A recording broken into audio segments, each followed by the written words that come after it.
Hi, this is Francis from Easel. Today we're going to be talking about a troubleshooting thing that we see every once in a while, which is if you're running a carve and suddenly, very randomly, your uh, spindle moves off path and tries to cut in a very random direction.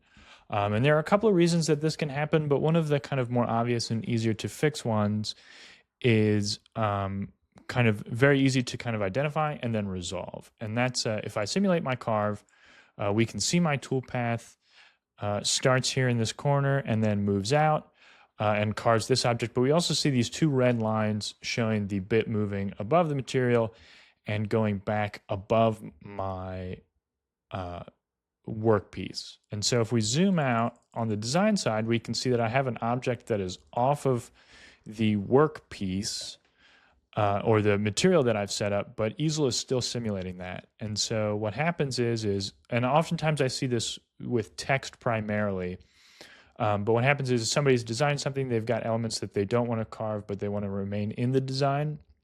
And so they move them off of the material, but Easel still simulates those.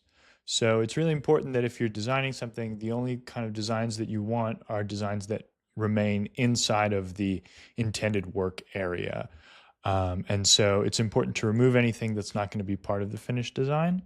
But that's one of the main reasons that we see machines moving off path is that there's some sort of object that's off of the material that's causing that issue. And it's really easy to identify just by simulating the project. And I would recommend it anytime you're running a project, simulate it beforehand so you can see what the toolpath is going to do. This helps for just understanding how the machine's going to move.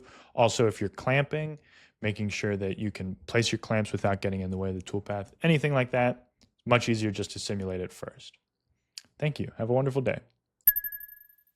To learn more, head over to easel.com.